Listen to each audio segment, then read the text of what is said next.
Good evening everyone. Voice clear है? Hello. Okay, yes sir. ठीक है। तो आज का टारगेट है कि इनवर्स ट्रिग्नोमेट्रिक फंक्शन और मैट्रिसेस डिटरमिनेंट के क्वेश्चंस को जितना जैसा हो सके उतना कवर करना। कुछ क्वेश्चंस मैं ले रहा हूँ फंडामेंटल बेस्ड, और अगर इनकेस आपको कोई डाउट रह जाता है, कोई पर्टिकुलर क्वेश्चन रह जाता है, तो आप प्लीज अलग से पूछ लेना, ठीक है? अंडरस्टूड है ना? आप पहले बता देना क्लास के पहले, 15 मिनट के पहले, कि सर ये वाला क्वेश्चन हमारा डाउट रह गया था, तो इसको बता दो, ठीक है? चलो स्टार्ट करते हैं। ठीक है, बाकी बच्चे ज्वाइन करते हैं, तब तक ये वाला क्वेश्चन ट्राई कर लो।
ठीक है, चलो स्टार्ट करते हैं। ये पहला क्वेश्चन था आपका, काफी अच्छा क्वेश्चन रखा था मैंने, ये जानबूझ के रखा था। इसमें लॉग का भी टर्म आ रहा था, ग्रेटेस्ट इंटीजर भी आ रहा था, इनवर्स भी आ रहा था, तो एक ही क्वेश्चन में बहुत सारे कॉन्सेप्ट कवर हो जाएंगे आपके। आप लोगों ने किया था ये घर पे पहले? आंसर मैच कर रहा था इसका या नहीं कर रहा था? बोलो। नहीं किया था? ठीक है, हो गया था। Okay, very good. तो आ, अच्छा, बाय बार बार मैं आपको याद ना दिलाऊं, ठीक है? अब एंड मोमेंट आ चुका है। अब ऐसा नहीं होना चाहिए कि आपको हर बार नोटिफिकेशन भेजना पड़े कि भाई ये वर्कशीट कर लो। ऑलरेडी शेड्यूल बना हुआ है, चीजें पहले से अपलोडेड है, आपको पता है कब क्या करना है, ठीक है? और आपको नहीं समझ में आता कि सर आज क्या करना है, तो अपने टीचर से पूछो कि सर आज की शाम को क्या डिस्कशन होगा, मैं क्या पढ़ के आऊँ, कहाँ से पढ़ूं, ठीक है? उसके सब कुछ आपके लिए है। लेकिन अगर आप अभी भी नहीं करोगे, घर पे प्रैक्टिस नहीं करोगे, रिजल्ट नहीं आएगा। आप सोचो सिर्फ क्लास अटेंड कर लेंगे, थोड़े बहुत क्वेश्चन क्लास के देख लेंगे, तो ठीक ठाक रिजल्ट आएगा, मनपसंद ब्रांच नहीं मिलेगी, मनपसंद कॉलेज नहीं मिलेगा। बहुत अच्छी ब्रांच चाहिए, IT, ENTC, electrical, computer science, ठीक है, रोबोटिक्स। अगर अच्छी आपको टेक्निकल ब्रांच चाहिए तो स्कोर भी अच्छा स्कोर करना पड़ेगा, ठीक है? नॉर्मल ब्रांच चाहिए, मेटलर्जी, पेट्रोलियम वगैरह, तो ठीक है फिर। लेकिन अगर थोड़ा सा चाहिए, अगर अच्छी क्वालिटी ब्रांच, तो उतना एफर्ट आपको डालना पड़ेगा। तो इसलिए आपको ग्रुप में आपको दिखना चाहिए कि आप असाइनमेंट कर रहे हो। कुछ बच्चे बिना बोले ही कर लेते हैं, ठीक है? सबको बताना नहीं पड़ता, लेकिन आप लोगों को कुछ को बताना पड़ता है, भाई करो वगैरह, ठीक है? तो आपको बिना बताए, जो आपको ऑलरेडी पता है कि ऑलरेडी अपडेटेड है, वहां से क्वेश्चन सॉल्व करने और भेजने, रफली सॉल्व करो, ग्रुप में भेजते जाओ, डाउट्स क्लियर करते जाओ। अंडरस्टूड? आज 6 तारीख हो चुकी है, लगभग एक महीना ही बाकी है, इसलिए थोड़ा मेहनत एक्स्ट्रा करो। ओके, इस क्वेश्चन पे आ जाते हैं। यहाँ पे साइन इनवर्स के अंदर ग्रेटेस्ट इंटीजर टर्म था जो कि लाई करेगा -1 से 1 के बीच में। अब ये थोड़ा सा अच्छा क्वेश्चन था, ग्रेटेस्ट इंटीजर लाई करे -1 से 1 के बीच में, तो कैसे सॉल्व करेंगे इसको बताओ। इस स्टेप के बाद क्या लॉजिक लगाओगे, एक्स में कंडीशन कैसे डेवलप करे, या फिर क्या सोचा आपने बताओ।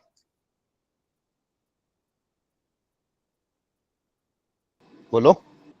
सर ये -1 से 2 में लाएगा या, क्योंकि अगर वो 2 के इक्वल आएगा तो वो ऑटोमेटिकली 1 बन जाएगा GIF की वजह से। नहीं पर नहीं, 2 अभी इक्वल नहीं है। अभी तो आपको ये लिखना पड़ेगा ना, इनिशियल कंडीशन तो यही लिखोगे ना, इसको -1 से 2 थोड़ी लिख सकते। आप तो यही लिखोगे ना कि साइन इनवर्स के अंदर जो पूरा फंक्शन है, ये क्या अभी 1.5 हो सकता है क्या? पूरे फंक्शन की बात हो रही है। सर नहीं हो सकता, क्योंकि नहीं अगर हो हम सकता ना, हाँ। अगर हम एक क्वाड्रेटिक की मिनिमम वैल्यू निकाले तो वो -1 ही आ रही है। नहीं नहीं, हाँ वो नहीं कह रहा हूं मैं, देखो इनिशियल स्टेप तो आप यही लिखोगे ना, आगे क्या करना हो 2 तो अलग बात है, लेकिन इनिशियल आप क्या लिखोगे, साइन इनवर्स के अंदर कुछ भी दिया हो, ग्रेटेस्ट इंटीजर हो, कैसा भी फंक्शन हो, इनिशियल स्टेप आपकी क्या रहेगी कि साइन इनवर्स के अंदर जो भी फंक्शन दिया वो -1 से 1 होगा, हाँ है ना? ये समझ में आ रहा है? Yes sir. ठीक है, तो आपको ये इनिशियल स्टेप तो यही फॉलो करनी है कि साइन इनवर्स के अंदर जो पूरा फंक्शन है वो -1 से 1 होना चाहिए। अब इसके बाद क्या होगा इसको सॉल्व करने का तरीका,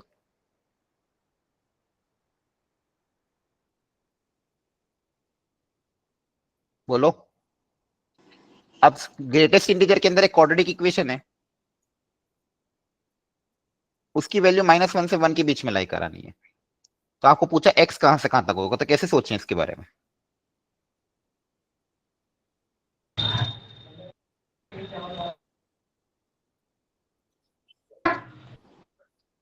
बोलो।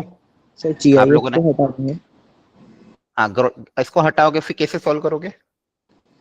सर ये -1, सर ये हाँ -1 तो -1 पे ही आएगा, पर अगर हमें इसको 1 के इक्वल बनाना है तो हमें 2 से छोटा नंबर चाहिए होगा, 2 के इक्वल में नहीं, तो उससे छोटे ही। अच्छा, आप चाहते हो, देखो बेसिकली इसको समझाने का आसान तरीका क्या होगा? सर मैंने तो ऐसे सोचा कि अगर मैंने अभी विजुलाइज किया तो इसका ग्राफ जो है ना, मिनिमम वैल्यू 1 आ रही है, तो मैंने हाँ ग्राफ हाँ को सोचा। हाँ, ग्राफिकली भी आप सोच सकते हो, क्योंकि क्वाड्रेटिक इक्वेशन है तो इसका रेंज निकाल के पता कर सकते हो कि कहां से कहां तक लाई कर रहा है, उसके हिसाब से एक्स भी आ जाएगा। और दूसरा फंडामेंटल तरीका क्या है कि ग्रेटेस्ट इंटीजर के अंदर जो भी फंक्शन हो, अब इसके अंदर लॉग हो, एक्सपोनेंशियल हो, कुछ भी हो, आपको पता है इसका जो आउटपुट है वो एक इंटीजर आना है। इसका आउटपुट क्या आएगा, इंटीजर आएगा, है ना? Yes sir. और -1 से 1 में इंटीजर ज्यादा है भी नहीं, या तो ये वैल्यू -1 होगी, या ये वैल्यू 0 होगी, या ये वैल्यू 1 होगी, हाँ है ना? एक एक एक थॉट प्रोसेस ये अप्लाई कर सकते हो। अच्छा, ये वैल्यू अगर -1 हो तो ग्रेटेस्ट इंटीजर के अंदर वाली क्वांटिटी -1 अगर आ रही है, तो जो इनपुट है वो कहां से कहां तक लाई करना चाहिए, बताया था उस दिन मैंने। सर 0 से -1। हाँ, आप कैसे लिख दोगे, -1 को एज इट इज लिख दोगे, उसमें फिर +1 कर दोगे, याद आ रहा है? इधर वाला फंक्शन एज इट इज, जैसे याद करो उस दिन पहले मैंने बताया था, greatest integer of x equal to मान लो 5 है, तो एक्स कहां से कहां तक लाई करेगा, कैसे सिखाया था, ये 5 एज इट इज यहाँ पे आ जाता है, इसमें +1 ऐड कर देते हो ओपन ब्रैकेट पे, है ना? वैसे greatest integer of x equal to मान लो -3, तो ये -3 एज इट इज यहाँ पे, इसमें -3 में +1 करोगे तो कितना आ जाएगा, -2। Understood everyone? समझ में आ रहा है फंडामेंटल्स, बोलो। यस अच्छा। तो ग्रेटेस्ट इंटीजर अगर -1 है तो ये -1 एज इट इज, -1 में +1 ऐड करोगे तो 0। फिर यहाँ पे आपका सेम, यहाँ पे क्या आ जाएगा, 0 एज इट इज, 0 में +1 ऐड करोगे तो 1, फिर ये 1, तो 1 एज इट इज, 1 में +1 ऐड करोगे तो क्या आएगा, 2। तो अब देखो ये सब कंटिन्यूस ही है, तो बेसिकली -1 से 0, 0 से 1, 1 से 2, तो पूरा पूरा क्या हो जाएगा, -1 से 2 तक, है ना? आपको ऐसे समझाना पड़ेगा ना, एक्सप्लेन तो ऐसे करोगे। तो 2x² -3 की वैल्यू किसके बीच में लाई करनी चाहिए, -1 से लेके कहां तक, 2 तक। अब इसको सॉल्व किया जा सकता है कि नहीं, हाँ है ना? हेलो, रिएक्शन तो दो, हाँ या ना, कुछ समझ में आ रहा है, या फिर मिस्टेक हो रही है, या फिर कोई मेथड गलत हो रहा है, समझ में आ रहा है? 2x² दोनों तरफ 3 ऐड कर देना, 3 ऐड करोगे तो 2 हो जाएगा, ये 5 आ जाएगा, दोनों तरफ 2 से डिवाइड कर दोगे, सही है ना? कैलकुलेशन चेक कर लेना, 2 से डिवाइड करोगे तो आ जाएगा 1, या आ जाएगा 5/2। तो एक्स स्क्वायर की वैल्यू 1 से लेके 5/2 होनी चाहिए। तो एक्स कहां से कहां तक लाई करेगा, फिर अब थोड़ा सोचना पड़ेगा आपको, फिर बताओ। स्क्वायर है, उस नंबर का स्क्वायर 1 से लेके 5/2 के बीच में लाई करेगा। तो रूट अगर आप ले लोगे तो देखो रूट में प्लस माइनस चीजें आती है ना। तो एक आएगा under root of 5/2, under root of 5/2।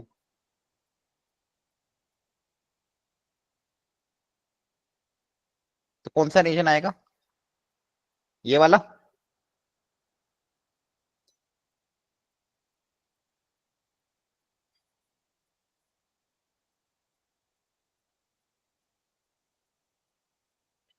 सही है, क्लियर हो गया एवरीवन, है ना। नेगेटिव में भी और पॉजिटिव में भी, ठीक है। तो ये आपकी एक्स की वैल्यू यहाँ पे आ गई। अब एक पार्ट ये था, दूसरा पार्ट आप ग्राफिकली भी सोच सकते थे। ये जो क्वाड्रेटिक है, क्वाड्रेटिक की रेंज जो y इक्वल टू 2x² - 3 है। एक सेकेंड एडमिट कर लेता हूँ। y की वैल्यू कहां से कहां तक लाई करती है, -d/4a से इंफिनिटी। क्वाड्रेटिक की रेंज एवरीवन सबको पता है ना, range of the quadratic equation -d/4a से इंफिनिटी। तो इसका d कितना आएगा, b² - 4ac। चेक कर लेना एक बार, 24 आ रहा है d। Yes ma'am, yes sir. b² - 4a into c, सही है ना, ठीक है। -d/4a तो हो जाएगा -24/8 से इंफिनिटी। तो कहां से कहां तक लाई कर रहा है, -3 से इंफिनिटी, ठीक है। फिर मतलब -3 से इंफिनिटी जा रहा है, और x equal to y equal to 0 पे x की वैल्यू कुछ ना कुछ आएगी, और x इक्वल टू 0 पे y -3। यार अच्छा वो भी कर सकते हैं, -3 पे p कर रहा है, ठीक है। और यहाँ पे दो रूट्स आएंगे इसके। अब ये ग्राफ को आपको लाई कराना -1 से 1 के बीच में, ठीक है। फिर उसमें भी सोचना ज्यादा ही पड़ेगा, इससे अच्छा अब यही तरीका अपना लो। क्लियर है, अंडरस्टूड एवरीवन, ठीक। Yes sir. बस आपको देखो क्या करना रहता है, ग्रेटेस्ट इंटीजर के अंदर जो भी क्वांटिटी है उसको इंटीजर से इक्वेट करो। हर बार ये करते हैं अपन, ग्रेट ब्रैकेट के अंदर जो भी चीज है उसको इंटीजर से इक्वेट करो, अपना आप रास्ता दिख जाएगा आपको। अच्छा दूसरा पार्ट क्या था, लॉग। अब यहाँ पे दो लॉग है, तो क्या दोनों लॉग के लिए सोचना पड़ेगा, क्या किसी एक के लिए सोचना पड़ेगा, सर दोनों के लिए। दोनों के लिए। सबसे पहले अंदर वाले लॉग की अगर बात करेंगे तो अंदर वाले लॉग का जो इनपुट है वो होना चाहिए क्या, >0। फिर जो बाहर वाला लॉग है, बाहर वाले लॉग के अंदर जो पूरी क्वांटिटी है ये भी क्या होनी चाहिए, >0। अंडरस्टूड, है ना। अब देखो बेस 1 से छोटा है, बेस 1 से छोटा है, तो ये 1/2 जब उधर जाएगा तो इनइक्वालिटी का साइन चेंज होगा कि सेम रहेगा, चेंज होगा। चेंज होगा। ध्यान रखना डिक्रीजिंग फंक्शन है, क्योंकि 1 से छोटा तो डिक्रीजिंग फंक्शन है। 1/2 को उधर भेजोगे तो इनइक्वालिटी का साइन चेंज हो जाएगा, ध्यान रखना। 1 से ज्यादा तो कोई दिक्कत नहीं, लेकिन 1/2 अगर बेस 1 से छोटा है उधर भेजने पे इनइक्वालिटी का साइन चेंज हो जाता है। यहाँ से क्या आ जाएगा, x² - 5x + 5 should be less than 1। यहाँ से दो कंडीशन आई, एक तो ये >0 होना चाहिए और 1 से छोटा होना चाहिए, मतलब ये जो वैल्यू है ये 0 से 1 के बीच में लाई करनी चाहिए। अब इसका और इन दोनों इनका इंटरसेक्शन आप फाइनली लोगे। अंडरस्टूड और नॉट। एक कंडीशन क्या सॉल्व करोगे, x² - 5x + 5 की वैल्यू लाइज बिटवीन 0 एंड 1। यहां से जो सॉल्यूशन आएगा और इसका जो सॉल्यूशन, इनका आपस में इंटरसेक्शन लेंगे, फिर अपना फाइनल आंसर आएगा, ठीक है। ध्यान रखना, क्लियर है, ओके नेक्स्ट। अब हायर एंगल वाले क्वेश्चन है प्रॉपर्टी बेस, इनके एंगल को रिड्यूस करना है, बहुत फंडामेंटल क्वेश्चन है, 2022 में आया था। साइन इनवर्स सब रेडियन पाई के टर्म्स में क्यों ना, तो कैलकुलेशन ज्यादा टफ नहीं रहेगी। साइन 2π/3 को क्या लिखोगे, एंगल कैसे रिड्यूस होगा, पाई -2π/3। पाई -π/3 आया ना। 7π/6 को क्या लिखेंगे, पाई + π/6। और इसी तरह से 10 को भी लिख देना, क्या हो जाएगा, pi -π/4। Understood. Sine of pi minus theta second quadrant positive ही रहेगा।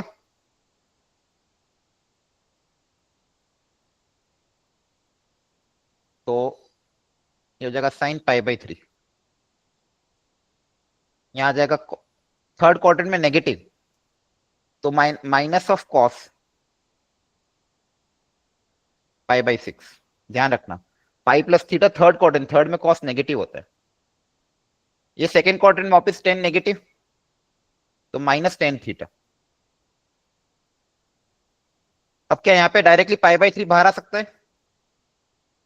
बोलो। यस है ना, पाई बाई 2 से छोटा, ये माइनस पाई बाई 2 से पाई बाई 2 में जो अगर वैल्यू रहती तो डायरेक्ट एक्स बाहर आ जाता है। प्रॉपर्टी क्या है, sign inverse of sine x में डायरेक्टली एक्स कब लिख सकते हो, जब एक्स आपका लाई करता है माइनस पाई बाई 2 से पाई बाई 2। तो पहले एंगल को रिड्यूस किया, सिंपल ट्रिग्नोमेट्री अप्लाई करी, पाई बाई 3 बाहर आ गया। अच्छा, कॉस इनवर्स में नेगेटिव को क्या होता है? सर, नेगेटिव को पॉजिटिव कैसे बनाते हैं इनवर्स पे? Pi minus pi by pi 6। Minus pi by. हाँ, pi minus positive angle, negative को पॉजिटिव बनाने का तरीका क्या है? Pi minus. और टेन इनवर्स में नेगेटिव, टेन इनवर्स में नेगेटिव को क्या होता है? तो minus tan inverse x. Minus बाहर नहीं है। माइनस माइनस बाहर आ जाता है। अब सब वैल्यू निकाल के बाहर रख दो, pi by 3 plus pi minus pi by 6 minus pi by 4। Understood? Yes sir. अगली वेराइटी ये भी बहुत बार अभी रिसेंटली कुछ 2-3 सालों में पूछी जा रही है। स्क्वायर दे देते हैं, कभी कॉट इनवर्स का होल स्क्वायर दे देते हैं, कभी कॉसेक इनवर्स का होल स्क्वायर दे देते हैं, कभी सीकेंड इनवर्स का होल स्क्वायर दे देते हैं, और कुछ ना कुछ इसको सिंप्लीफाई करने को बोलते हैं। जैसे यहाँ पे इस केस में क्या बोला है, using the principal values of the inverse trigonometric function the sum of the maximum and the minimum value of this function. तो इसकी आपको मैक्सिमम और मिनिमम वैल्यू पता करनी है। करो ट्राई एक बार।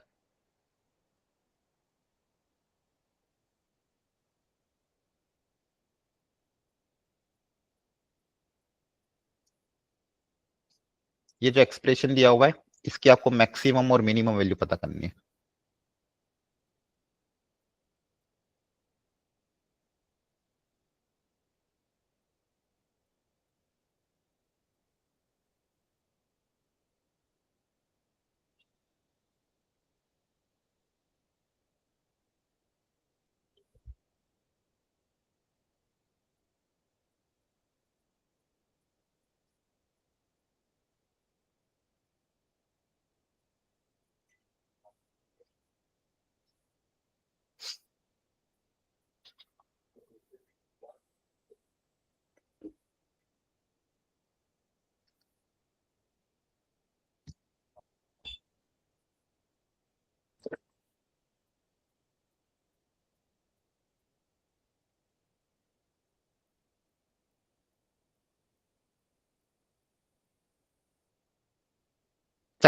क्या तरीका सोचेंगे इसमें मैक्सिमम मिनिमम निकालने के लिए? इसको सिंप्लीफाई करने का क्या सोचे? सर कॉसेक को पाई बाई 2 माइनस सीकेंड लिख सकते हैं। हाँ, वो भी कर सकते हो। और यहाँ पे पहले हम ए स्क्वायर प्लस बी स्क्वायर वाला भी लगा सकते हैं, है ना, ए प्लस बी का माइनस 2ab। तो ए प्लस बी जब आप करोगे तो सीकेंड inverse plus cosec Yes, inverse sir. Pi by 2 होता है। Yes sir. तो एक चीज तो ये क्लिक कर जाती है कभी कभी स्टार्टिंग में, माइनस 2ab। अब इसके बाद सोचो, बताओ क्या करें। तो ये सर पार्ट तो प्लस 2 भी नहीं है क्या हुआ? सर, प्लस 2a भी नहीं आएगा? हाँ सॉरी, नहीं नहीं, a square plus b, a plus b Yes, का sir, whole yes. Square minus 2 भी सही तो है। Okay sir, okay sir. हाँ हाँ। अब minus 2 secant inverse into cosec inverse को क्या करें?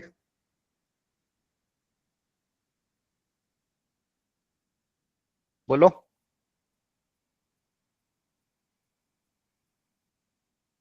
अरे बोलो, किया नहीं था पहले ट्राई? या तो इसको सिंगल फंक्शन में बदल दो, है ना? किस में बदल दें? तो आप चाहो तो कॉसेक को सीकेंड इनवर्स में बदल दो।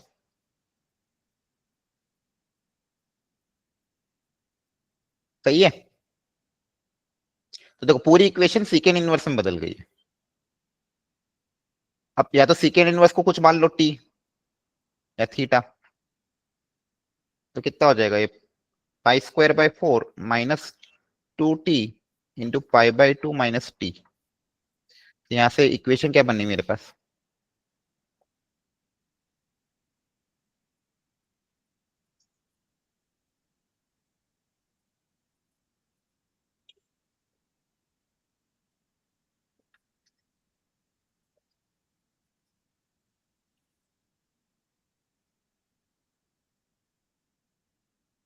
क्वाड्रेटिक का ये टी में, जहां पे टी कौन है आपका? सीकेंड इनवर्स एक्स।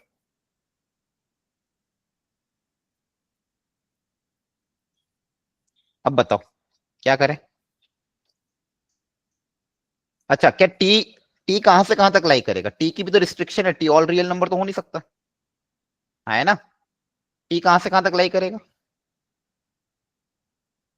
बोलो, सीकेंड इनवर्स में टी कहां से कहां तक लाई करेगा? ऐसे बैठे जैसे कुछ पता ही नहीं है। सीकेंड इनवर्स टी मानना है तो सीकेंड इनवर्स कहां से कहां तक लाई करेगा?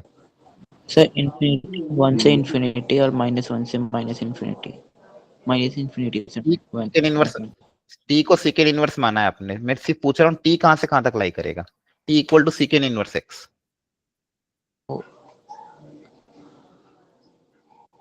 0 से पाई। 0 से पाई तो होगा। सीकेंड इनवर्स की रेंज नहीं पता आप लोगों को? रेंज तो पूछ रहा हूँ, और क्या पूछ रहा हूँ? तो फिर इतना टाइम लगा सकते हो क्या आप लोग? रेंज ही नहीं बोल रहे हो ढंग से। 0 से पाई एक्स से पाई बाय 2, यस तो फिर ये नहीं पता चीज। तो यहाँ पे टी में क्वाड्रेटिक है, लेकिन टी के बारे में भी तो पता होना चाहिए, टी कहां से कहां तक लाई कर रहा है। टी में तो क्वाड्रेटिक है, लेकिन टी ऑल रियल नंबर थोड़ी है। आपको देखो y, आपको इस y की मैक्सिमम मिनिमम पता करनी है, तो y इक्वल टू एक क्वाड्रेटिक इक्वेशन है, लेकिन उस क्वाड्रेटिक में भी जो आपका इनपुट है वो रिस्ट्रिक्टेड है ना। 0 से पाई एक्स से पाई बाय 2 है।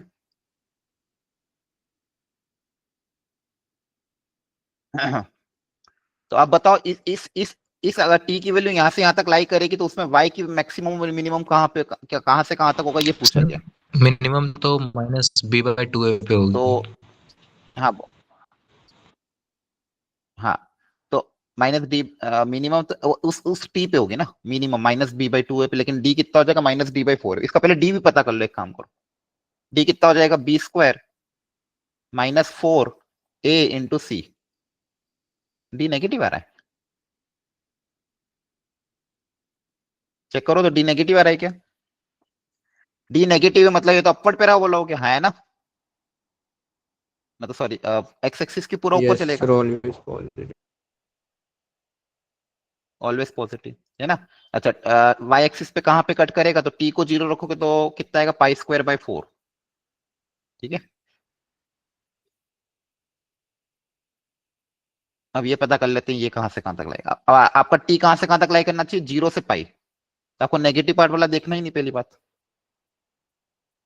0 से स्टार्ट करना है ग्राफ।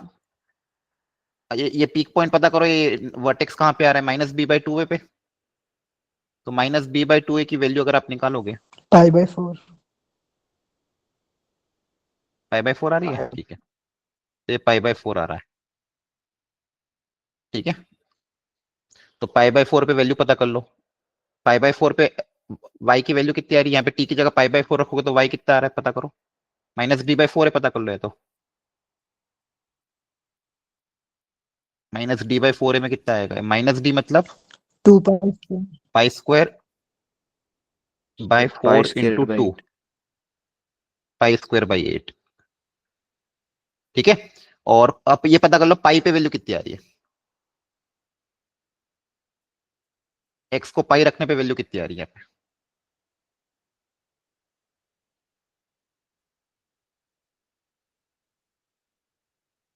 पाई रख लो एक बार वाई में, पता सर करो कितना आ रहा है। 5π² ओके, पाई रखने पे आ रहा है 5 पाई स्क्वायर बाई 4। तो देखो, आपको ये ग्राफ कंसीडर करना है। अब इस ग्राफ की, ये आपका y है, बताओ इस y की मिनिमम वैल्यू क्या दिख रही है? I²/8. बोलो, पाई स्क्वायर बाई 8। और इस y की मैक्सिमम वैल्यू क्या दिख रही है? 5. 5π² ठीक है, ध्यान रखना, ये क्वाड्रेटिक तो मिली अपन को, लेकिन क्वाड्रेटिक में भी इनपुट आपका रिस्ट्रिक्टेड था। ऑल रियल नंबर के लिए मत पता कर लेना, है ना। इनपुट कहां से कहां तक था, 0 से पाई, 1 से पाई/2, पाई/2 पे कहीं ना कहीं ओपन आएगा, लेकिन फिर हमको मैक्सिमम और मिनिमम से मतलब था। अब पूछा क्या था, sum of the maximum and the minimum value, इन दोनों का सम करो, कितना आ रहा है।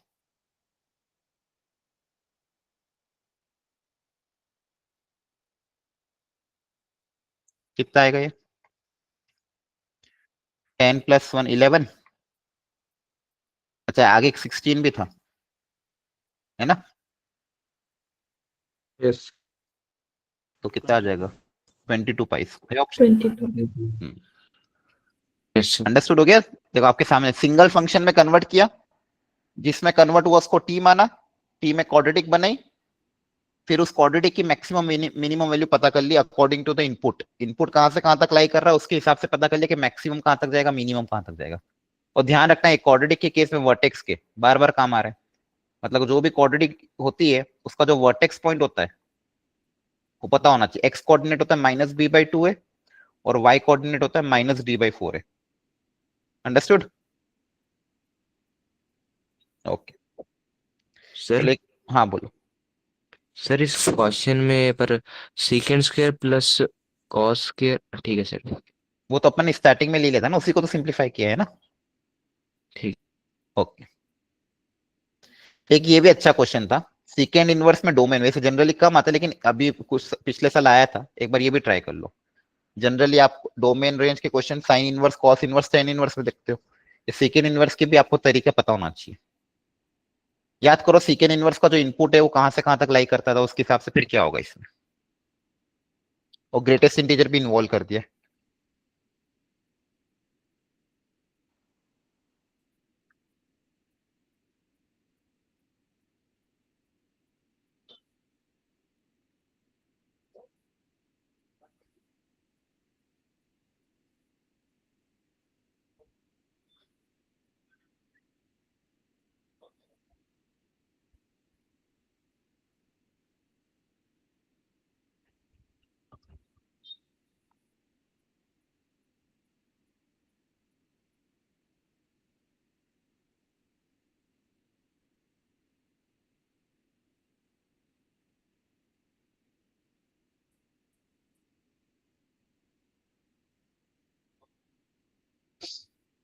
अच्छा, सेकेंड इनवर्स की क्या होती है डोमेन, -∞ सर, माइनस -∞ से -1, यूनियन 1 से यूनियन 1 से इन्फिनिटी। Very good. तो देखो दो यूनियन है यहाँ पे, ठीक है, तो एक तो आपको लिखना पड़ेगा कि सेकेंड इनवर्स का जो इनपुट है वो लेस देन और इक्वल टू -1, तो यहां से एक सॉल्व करना पड़ेगा। ये कितना आ जाएगा, 2 greatest integer of x less than equal to -2, greatest integer of x less than equal to -1। अब देखो ये भी सिखा रखे हैं क्लास में मैंने, आप अगर आपने नोट्स देखोगे तो ग्रेटेस्ट इंटीजर में सारी इनइक्वालिटी भी बताई थी आपको मैंने, कि अगर लेस देन -1 है तो x की वैल्यू कहां से कहां तक लाई करेगी, -1 से 0 के बीच। नहीं, लेस देन इनइक्वालिटी, इक्वालिटी थोड़ी है, तो मिनिमम कहां तक जाएगा, -∞ तक, यस सर। है ना। और मैक्सिमम कहां तक जाएगा, ग्रेटेस्ट इंटीजर की वैल्यू 1 -1 कब बनेगी, -1 पे सोचोगे तो -1 से 0, यस सर। और 0 पे ओपन, है ना। -1 पे सोच लो अलग से, -1 कहां पे आता था, -1 आता था -1 से 0 पे, तो लास्ट कहां तक जाएगा, 0 तक, और मैक्सिमम मिनिमम कहां तक जाएगा, -∞, क्योंकि लेस देन है ना, तो लेस देन -1 में तो लेस देन तो बहुत सारा -∞ तक जा सकता है, तो यहां से आंसर क्या आएगा, -∞ से 0। समझ में आ रहा है, क्योंकि इनइक्वालिटी है। दूसरा क्या है, दूसरा part greater than equal to 1, दूसरा इनपुट क्या होना चाहिए, ग्रेटर देन इक्वल टू 1।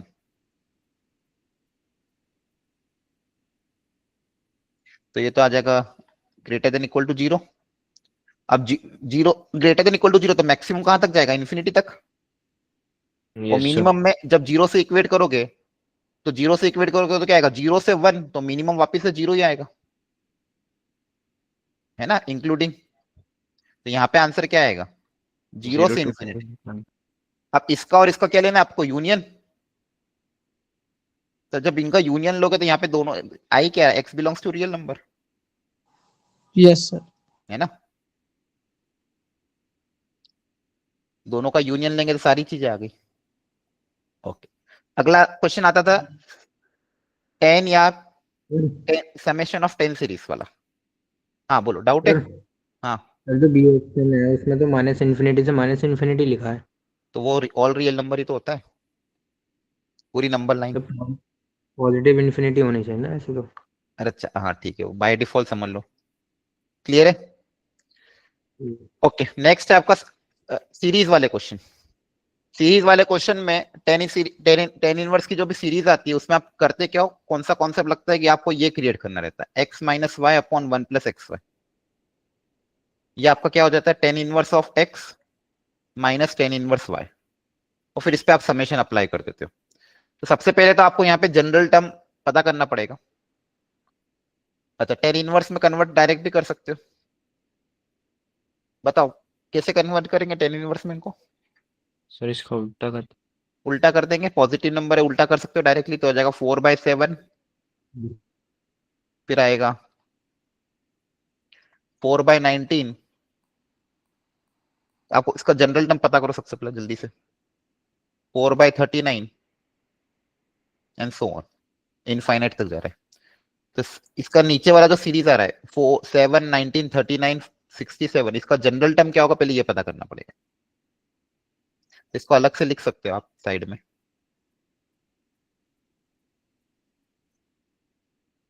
7 19 39 67। इसमें क्या पैटर्न आ रहा है ढूंढो। सर ये इवन नंबर के स्क्वायर का स्क्वायर प्लस 3 के बराबर है। नहीं, पर लाओगे कैसे, डायरेक्ट ऑब्जर्वेशन से लाया या फिर डिराइव किया। सर ऑब्जर्वेशन से। अच्छा ठीक है, इवन नंबर सर के, जो हाँ बोलो। सर जो डिनोमिनेटर में है उनका डिफरेंस एपी में है। हाँ मतलब यही तो नंबर है, इनका देख लो ना, इनका डिफरेंस लेते जाओ। 19 माइनस 7 कितना होगा, 12। 39 माइनस 19 20। 20। 67 माइनस 39 32। तो देखो इसमें कुछ पैटर्न दिखा आपको कि नहीं दिखा। यहाँ पे 8 ऐड करने पे ये आ रहा है, और यहाँ पे 12 ऐड करने पे आ रहा है। अच्छा, इनमें वापस अगर वो एक बार और डिफरेंस लोगे, इनमें डिफरेंस कितना है, 8। पर आगे पता नहीं चलेगा, आपको एक टर्म और चाहिएगा। और दूसरा ऑब्जर्वेशन क्या बता रहे थे आप, स्क्वायर, अगर किसी का स्क्वायर का डिफरेंस, अगर 2 का स्क्वायर, देखो नंबर बहुत दूर दूर है। 28 आएगा सर वो। 32 कहाँ में पे 28 आएगा। 28 है। 28 आएगा 32 माइनस 39। ओके ओके, में आप लोगों ने 20। बताया था, ठीक है, अच्छा बता दे, पता ही नहीं चलता नहीं तो। हाँ, आप तो दिख गए, एपी है, जनरली आ जाता है, ठीक है, डिफरेंस एक ही बार में आ जाता है। आप जब भी सीरीज आती है ना तो डिफरेंस कुछ ना कुछ अच्छा होता ही है। तो यहाँ पे जो डिफरेंस है वो एपी में, और ये वाली इस तरह की सीरीज को सॉल्व करने का तरीका आपको सिखा रखा है जनरल टर्म निकालने का, है ना। या तो डायरेक्ट क्लिक करे, अगर डायरेक्टली ऑब्जर्व होता है तो अच्छी बात है, पॉसिबल, लेकिन ऑब्जर्व नहीं हो भी होता है, तो अगर ऑब्जर्व नहीं होता है तो तब कैसे सोचोगे, डिफरेंस आपका अच्छा आ रहा है तो डिफरेंस क्रिएट करोगे। 7 प्लस 19 प्लस 39 प्लस 67, मुझे जनरल टर्म पता करनी, एनेट टर्म, तो मान लो ये एन, इसको वापस से एक बार और लिखेंगे एक शिफ्ट करके,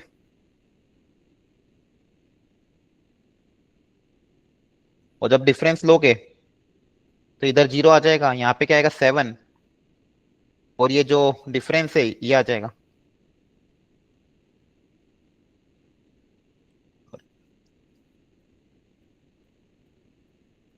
डिफरेंस कितना आ रहा था आपका, 12 20 28 एंड सो ऑन, और लास्ट वाला जो टर्म आएगा अकेला माइनस का एन साइड में आ जाएगा, ये माइनस एन इधर आ जाएगा।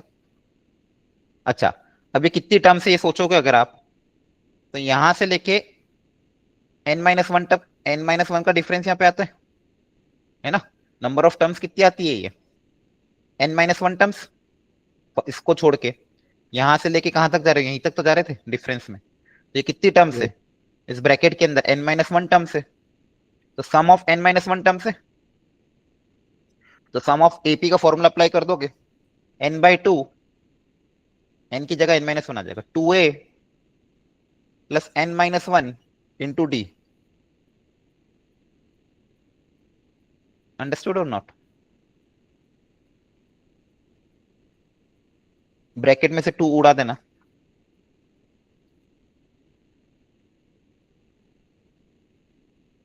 चेक करते रहना, ठीक है, कैलकुलेशन। इसमें से 4 भी कॉमन आ रहा है ना, n-1, यहाँ पे क्या बचेगा? 3 प्लस n-2, तो n+1 बचेगा क्या? सर ये 12 × 2 किया तो 24 नहीं आएगा? नहीं, मैंने 2 कॉमन लेके कैंसिल कर दिया था ना बाहर वाले के साथ। यहाँ 4 बचा था, फिर मैंने 4 कॉमन निकाल लिया, तो यहाँ बचेगा 3, यहाँ बचेगा n-2, तो 3 प्लस n-2 n+1 बचेगा। तो आपका फाइनली an कितना आया? अंडरस्टूड और नॉट? बोलो। 7 + 4 n² - 1, तो ये हो जाएगा 7 + 4n² - 4, दैट इज 4n² + 3। अब क्रॉस चेक कर लो करना हो तो, n को कर लिया करो जनरली, ताकि पता चल जाए कैलकुलेशन एरर तो नहीं। n को 1 रखने पे फर्स्ट टाइम आ रहा है क्या? 7 आ रहा है। n को 2 रखना, तो 2 रखने पे सेकंड टाइम आ रहा है क्या? Yes sir. आ रहा है। 3 रखने पे थर्ड टाइम आ रहा है क्या? 3 रखोगे तो 36 प्लस, हाँ आ रहा है, मतलब सही है। अंडरस्टूड? तो आपका जनरल टर्म आ गया, क्लियर हो गया? तो यस सबसे पहले सर। आपको ये निकालना पड़ेगा जनरल टर्म। कभी कभी तो डायरेक्ट दे देंगे, नहीं देंगे तो सीरीज का कॉन्सेप्ट अप्लाई करके जनरल टर्म पता करना पड़ता है, आपको याद होंगे जनरल। और ये वाला तो बार बार आता है, डिफरेंस कहीं ना कहीं अच्छा होता है तो बार बार आता रहता है, हाँ है ना? तो देखो आपकी सीरीज क्या बन जाएगी? समेशन tan इनवर्स, न्यूमरेटर में क्या था? 4, न्यूमरेटर में तो 4 कांस्टेंट है, न्यूमरेटर में 4 क्या था? कांस्टेंट था। और डिनोमिनेटर में क्या था? 7, 19, 39, मतलब 4n² + 3। तो यहाँ पे n गोइंग फ्रॉम, इसका सबका समेशन, इन सबका क्या था? एडिशन। समेशन लगा दिया, और n going from 1 to infinity। Understood? अब इसको करो सॉल्व, क्रिएट करो वो tan इनवर्स के अंदर x + y/1 - xy क्रिएट करो, और अलग अलग करके सॉल्व करो। कर लो ट्राई एक बार।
हम्म, हो गया? थोड़ा बताओ क्या सोचा जल्दी से।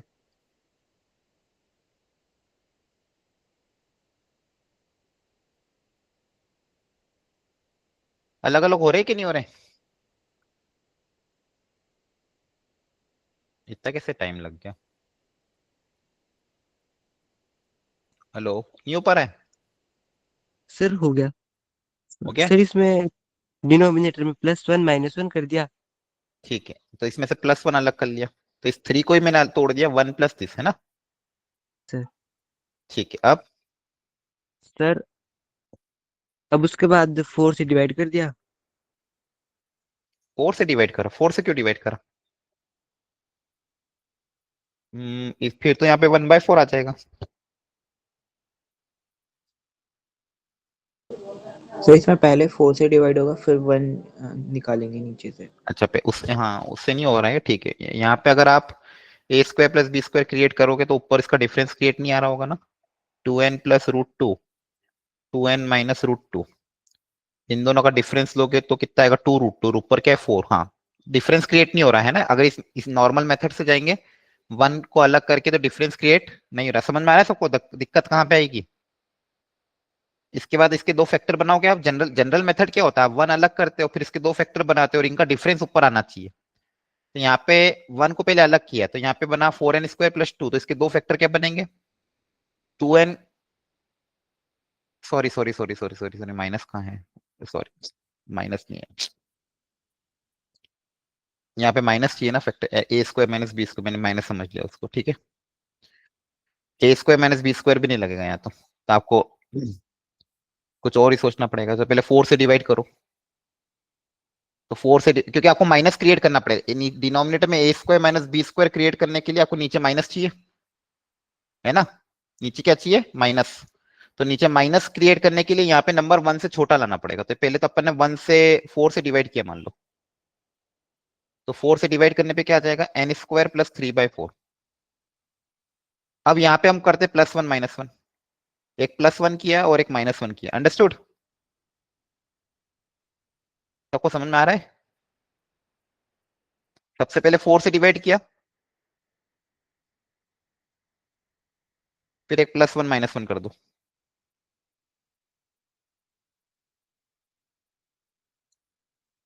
अब चेक करते हैं। अब यहाँ पे a² - b² क्रिएट हो जाएगा। 1 को अलग किया, इस 1 को अलग किया, यहाँ पे क्या बनेगा? n² - 1/4। अब यहाँ पे मैं a² - b² का फॉर्मूला अप्लाई कर सकता हूँ। a² - b² का फॉर्मूला क्या होगा? a + b, a - b।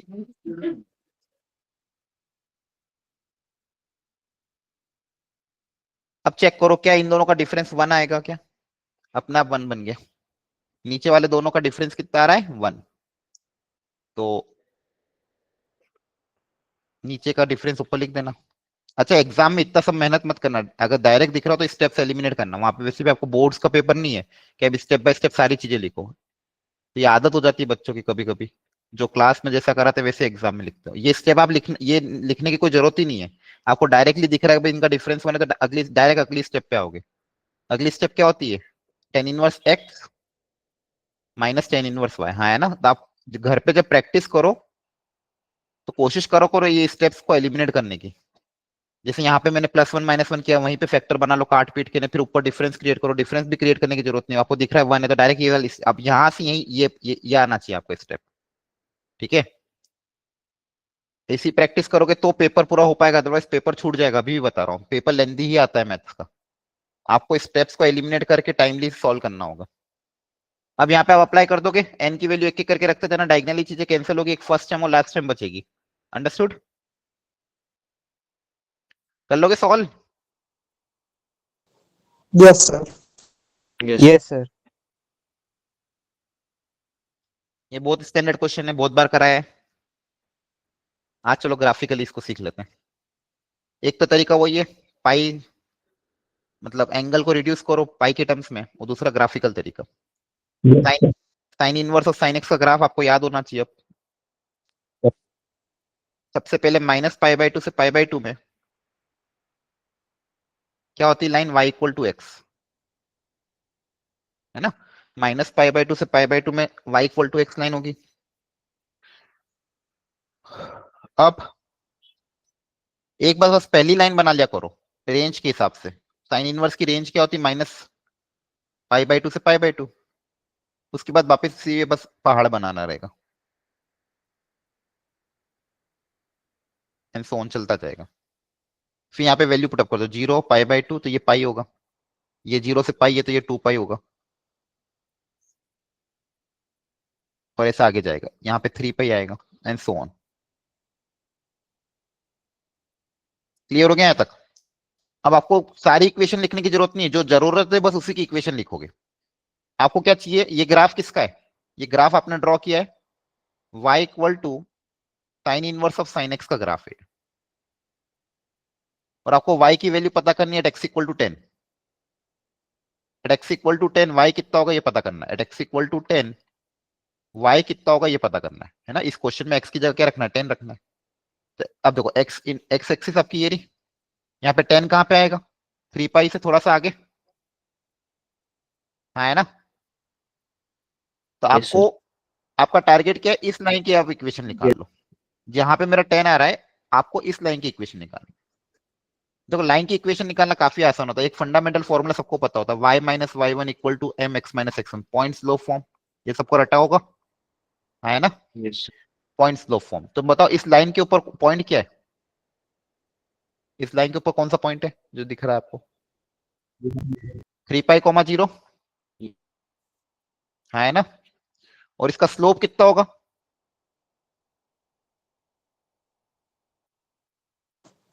45 degree.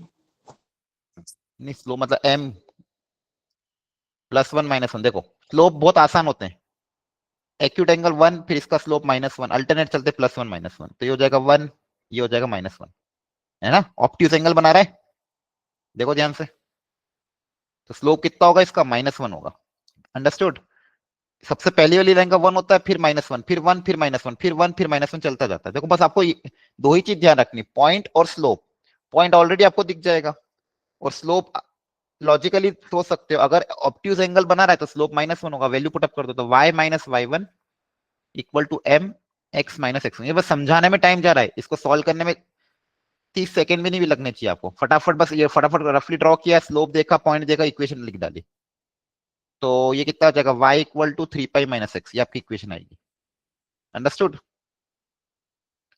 इस लाइन की इक्वेशन ये आ गई। अब यहाँ पे x को क्या रखना था आपको, 10, x को 10 रख दोगे तो y की वैल्यू कितनी आ जाएगी, 3 पाई माइनस 10, तो पहले पार्ट का आंसर आएगा, अंडरस्टूड। तो ये बहुत क्विकली होता है एक्चुअली में, इतना टाइम लगता भी नहीं है, ठीक है, बस ग्राफ आना चाहिए, इक्वेशन लाइन की इक्वेशन लिखना आना चाहिए। चलो फटाफट देखो, सेकंड वाला मैं फटाफट करके दिखाता हूँ, कॉस इनवर्स ऑफ कॉस 10।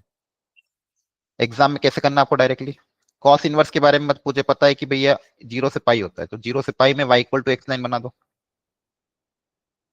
0 से पाई में, 0 से पाई में लाइन क्या होती है, y इक्वल टू एक्स। अब बाकी बस पहाड़ बना दो,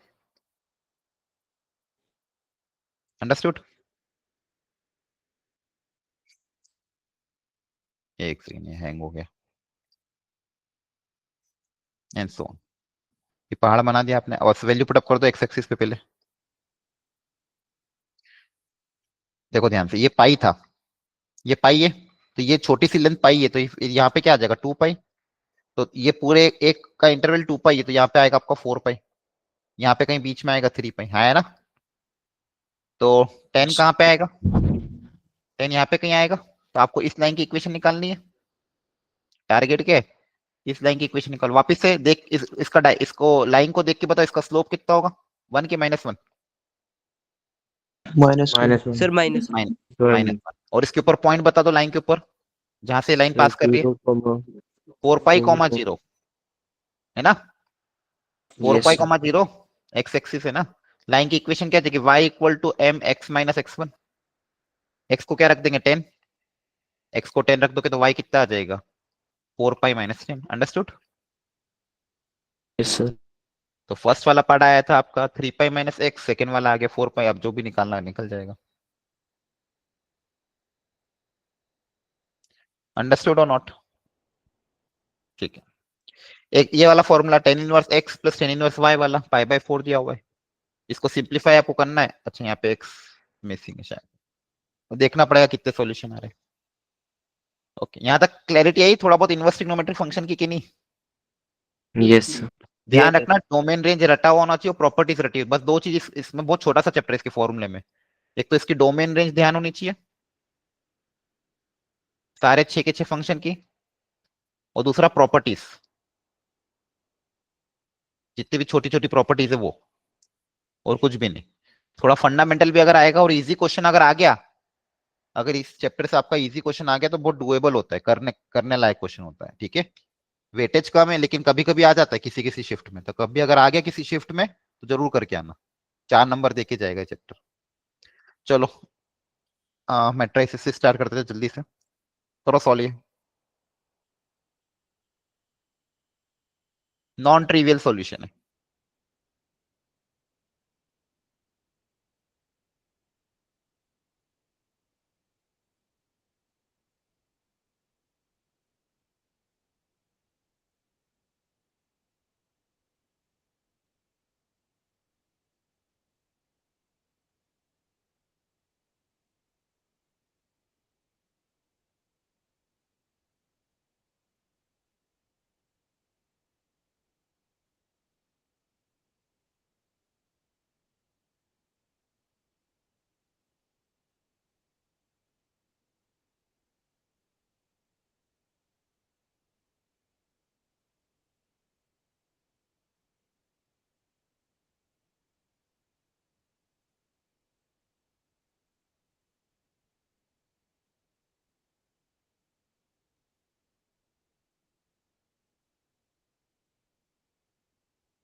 नॉन ट्रिवियल की कंडीशन क्या होती थी?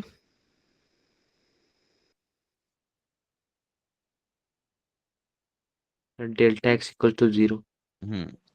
डेल्टा इक्वल टू 0, पूरा डेल्टा, डेल्टा एक्स तो यहाँ पे कुछ होता ही नहीं, होमोजीनियस इक्वेशन है ना। होमोजीनियस इक्वेशन में जब भी नॉन ट्रिवियल ये वर्ड आए, इसको रट लो, अपनी कॉपी में लिख लो, नोट्स में लिख लो। जब भी नॉन ट्रिवियल वर्ड है, नॉन नॉन उल्टा काम करना, डेल्टा इक्वल टू 0। जब भी नॉन ट्रिवियल वर्ड आता है डेल्टा इक्वल टू 0। और सिर्फ अगर बोलते ट्रिवियल, अगर बोलते ट्रिवियल सॉल्यूशन, तब आप कर देना डेल्टा नॉट इक्वल टू 0। बस इतना सा ध्यान रख लेना, होमोजीनियस में बस एक ही याद रखना रहता है। ठीक है, बस इस क्वेश्चन को देने का यही कारण था, ताकि आपका फॉर्मूला याद रहे। तो यहाँ पे डेल्टा इक्वल टू 0 कर दोगे। डेल्टा क्या है? Coefficient of x y Z.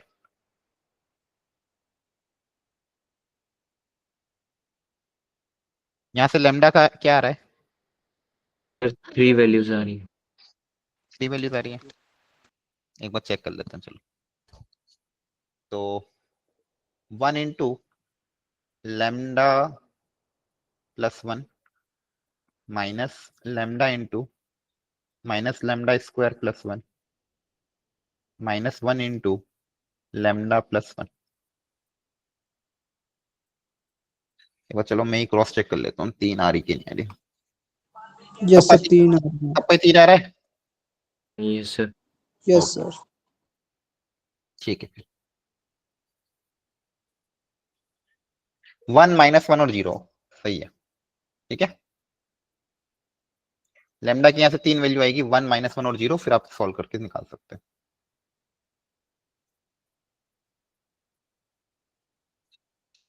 एक वेराइटी ये भी आ जाती है।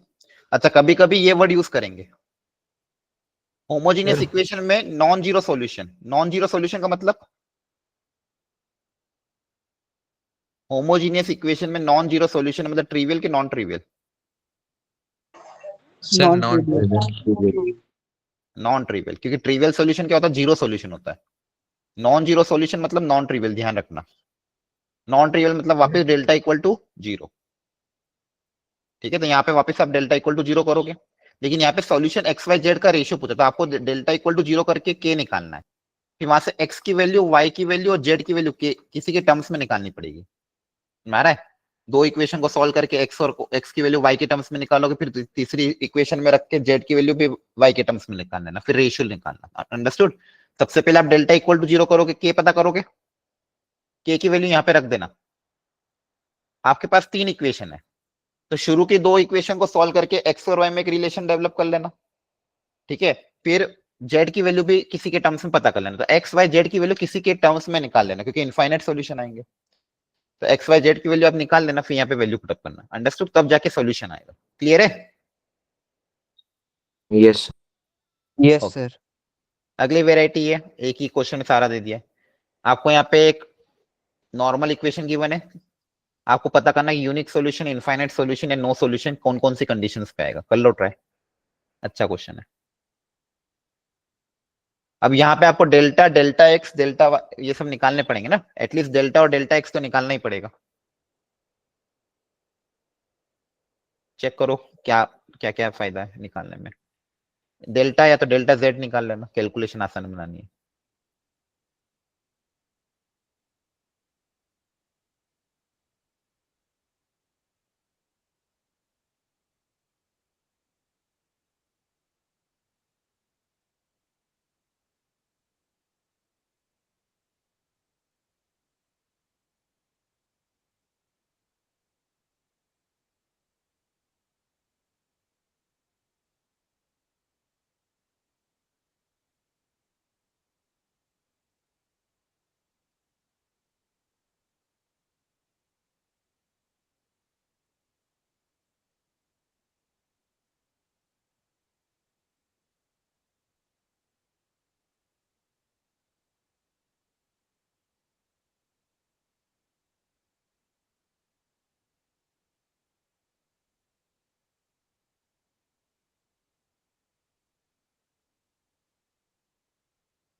अच्छा इनकरेक्ट पूछा था, सॉरी। हाँ देखो मैं सोचूं, नॉट ट्रू पूछा था ना, तो आपको Yes. आगे निकालने की जरूरत ही नहीं पड़ेगी अब तो, क्योंकि यहाँ पे अगर आप देखोगे ऑप्शन नंबर ए में, अगर यहाँ पे अल्फा को मैं 3 रख दूं, तो अल्फा को 3 रखने पे डेल्टा 0 हो जाएगा ना।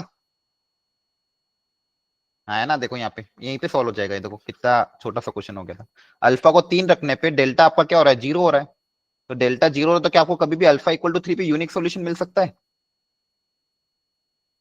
ना। तो ये तो पहले ही ऑप्शन इनकरेक्ट हो गया, आगे दिमाग लगाने की जरूरत ही नहीं है, ठीक है। बाकी अगर ये क्वेश्चन अच्छा और बन सकता था, बाकी अगर और चीजें देते हैं, बाकी अगर आपको पता करना है, देखो डेल्टा अल्फा इक्वल टू 3 पे डेल्टा 0 होगा, है ना। तो यहाँ से आपके या तो इनफाइनाइट सॉल्यूशन होंगे या फिर नो सॉल्यूशन होगा।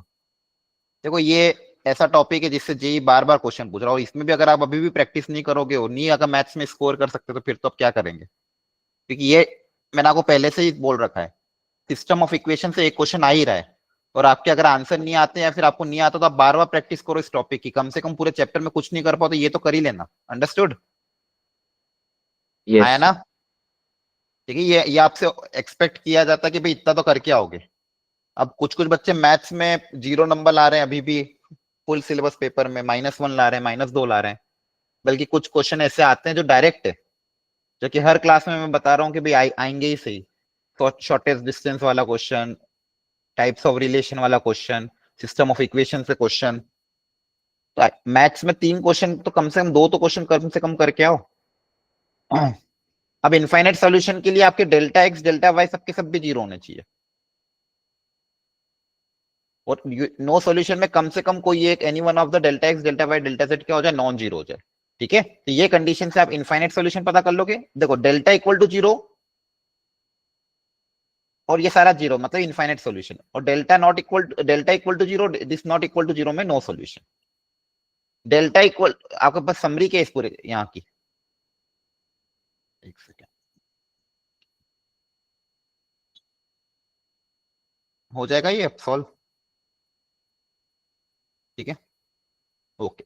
इसके अलावा एक वेराइटी जो और आती है वो आती है आपकी सिस्टम ऑफ इक्वेशन पे, तो एक वेराइटी हो ही गई है। इसके अलावा एक सेकेंड,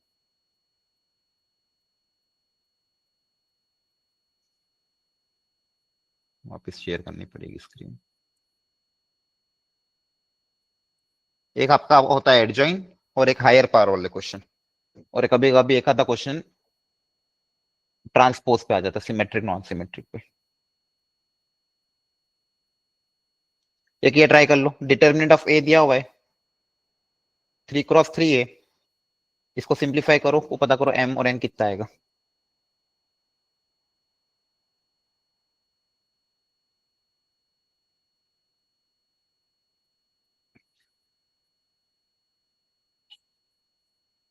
आपकी किस्मत अच्छी हुई तो ये वेराइटी का भी एक इजी क्वेश्चन आपके पेपर में आ सकता है। करो ट्राई।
आती है वेराइटी करना,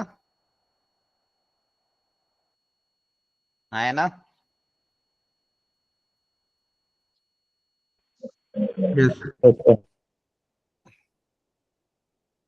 सुबह सुबह से आप लेक्चर ले रहे होगे ना, आपको मुंह दिखता होगा, सही बात है, बोल नहीं पाते। अगर ऑर्डर n क्रॉस n है, k से बाहर निकालने के लिए यहाँ पे होता है k की पावर n, एडजॉइन से k बाहर निकालने का फॉर्मूला था k की पावर n-1, और एक तीसरा formula determinant of adjoint of a determinant of a की पावर n-1, 2 बार अगर आ जाए डिटरमिनेंट ऑफ a की पावर n-1 का होल स्क्वायर। Yes sir.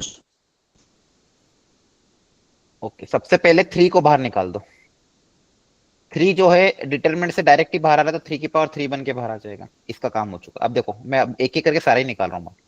पहले 6 बाहर आएगा एडजॉइन के, -6 तो एडजॉइन के बाहर स्क्वायर बन के आएगा, फिर उसको डिटरमिनेंट के बाहर भी फेंकना पड़ेगा, तो डिटरमिनेंट के बाहर कैसे फेंकोगे? 3 बन के, है ना? Yes sir. ये 6 पहले एडजॉइन के बाहर आएगा -6 का स्क्वायर बन के, फिर वो -6 का स्क्वायर डिटरमिनेंट के बाहर क्यूब बन के बाहर आएगा। अब इसको भी बाहर हटाओ 3 को। 3 पहले एडजॉइन के बाहर आएगा 3 का स्क्वायर बन के, फिर दूसरे एडजॉइन के भी बाहर उसका स्क्वायर बन के आएगा, फिर डिटरमिनेंट के बाहर आएगा पावर 3 बन के। ऐसे आप डायरेक्ट कर सकते हो, यस सर। है ना? Yes, एक एक करके पहले एडजॉइन, फिर दूसरा एडजॉइन, फिर डिटरमिनेंट, 3 स्टेप में बाहर आएगा। आपके पास अंदर क्या बचेगा? एडजॉइन ऑफ ए। हो गया सॉल्व। इसमें इसको 2 × 3 कर देना, तो ये हो जाएगा 3 की पावर 3, यहाँ आ जाएगा 2 की पावर 6, 3 की पावर 6, और ये हो जाएगा 2 to the 4, 4 to the 12, और यहाँ पे आएगा determinant of A, that is -2 की पावर n-1 का होल स्क्वायर। n-1 मतलब 2, 2 का स्क्वायर 4, है ना? n-1 का होल स्क्वायर, ये वाला फॉर्मूला अप्लाई हो जाएगा। तो 3 की टोटल पावर कितनी आ रही है, इसको अलग कर दो। 3 की टोटल पावर आ जाएगी 3 + 6 21, और 2 की टोटल पावर कितनी आ रही है? 10। ओके, कंपेयर करके m और n आ जाएगा। अंडरस्टूड? ठीक है, फंडामेंटल को अब देखो 2025 में आपके सामने है, और आपने इसके पहले भी देखे होंगे 2024 में, 2021 में, 2020 में जेई ने बहुत क्वेश्चन पूछे, और 25 में भी सेम वेराइटी में पूछे, बस थोड़ा डेटा चेंज किया। और तो क्या, फॉर्मूले तो यही लगा रहा हूँ कि कोई नए फॉर्मूला आ रहे हैं, बताओ। जैसे क्वेश्चन डुएबल है कि नहीं? तो इस चैप्टर में अगर सिस्टम ऑफ इक्वेशन से और एडजॉइन से अगर इजी क्वेश्चन आता है तो आपको करके आना है। अगर वो भी नहीं कर पाओगे तो फिर तो अपन कैसे क्या करेंगे? अब आपका कल फुल सिलेबस पेपर है ना, संडे को। पिछली बार बहुत बच्चों ने देखा था मैंने पेपर, आप पता नहीं मैथ्स में क्या कर रहे हो, आपके नंबर मैथ्स में बहुत ज्यादा कम आ रहे कुछ कुछ बच्चों के। तो थोड़ा मैथ्स को टाइम दो, ढंग से क्वेश्चन छाटो। हो सकता है स्टार्टिंग में टफ हो, तो पीछे कहीं ना कहीं इजी तो मिलेगा ही आपको। आपको छाटने पड़ेंगे पूरे पेपर में, फॉर्मूला पता होना चाहिए, छाटने पड़ेंगे, ढंग से सॉल्व करके आना, ऑप्शन से देखने की कोशिश करना, एटलीस्ट कुछ अटेम्प्ट करके आना। कम से कम 4 से 5 क्वेश्चन तो भी करो, 5 से 6 क्वेश्चन। अंडरस्टूड? 6 क्वेश्चन तो भी आपको करने मिनिमम अपनी तरफ से। उसके लिए थोड़ा पढ़ के जाओ जो भी है, लेकिन मैथ्स पूरा मत छोड़ना। कुछ भी नहीं आ रहा हो एटलीस्ट 2 क्वेश्चन करके आ जाना, 8 नंबर तो लेके आओगे पूरे पेपर में। ऐसा कभी नहीं होता कि आपसे 2 क्वेश्चन भी ना बने। हर बार जब अपन डिस्कशन करते मैं आपको 8 क्वेश्चन 9 क्वेश्चन छाट के दिखा देता हूँ, भैया इजी वेराइटी के थे। उन 8-9 में से कम 2 से 3 क्वेश्चन तो सही कर सकते हो। ढंग से पेपर अटेम्प्ट करके आना, इस बार नंबर कम नहीं होने चाहिए। क्लियर है? Yes. वो पूरा टाइम देना ढंग से। केमिस्ट्री जल्द, क्योंकि मैथ्स 1.5 घंटा लेगा ही आपको, एक्चुअल एग्जाम में भी 1.5 घंटा लेगा, तो आपको कोशिश करना 1.5 घंटे में फिजिक्स केमिस्ट्री नहीं पड़ जाए, तब जाके अगर मैथ्स में अच्छा स्कोर करना है। चलो ठीक है, आज इतना ही रखते हैं। नेक्स्ट क्लास में इसको और आगे कंटिन्यू करेंगे। अगली क्लास में परम्यूटेशन का टारगेट है आपका। ठीक है, तो परम्यूटेशन कॉम्बिनेशन अगला आपका जो मंडे को तो पेपर डिस्कशन होगा, फिर ट्यूसडे वाले दिन पीएनसी और बाइनोमियल के डाउट डिस्कशन एक साथ ले लेंगे। तो आप थोड़ा सा पहले से आपका टारगेट रखना भी मंगलवार तक पीएनसी बाइनोमियल दोनों हो जाए, ठीक है, ताकि आप डायरेक्ट डाउट्स। हाँ बोलो। सर जो मेजर टेस्ट हो रहा है उसमें 11th भी आ रहा है फुल? हाँ, अब तो फुल सिलेबस है, अब सारे पेपर फुल सिलेबस पेपर होगा। अब कोई भी वो वाला पेपर नहीं, अब सारे मॉक टेस्ट ही है। यस पेपर आपके 7 पेपर 8 पेपर आई थिंक बच्चे हैं, 8 के 8 मॉक टेस्ट, और ये 8 पेपर आपको बहुत हेल्प करेंगे एनालिसिस में। अंडरस्टूड? तो 8 मॉक टेस्ट है, 8 के 8 मॉक टेस्ट है। हर संडे और अगले हफ्ते से 2 पेपर होंगे, एक गुरुवार को और एक संडे को। Okay, thank you, bye.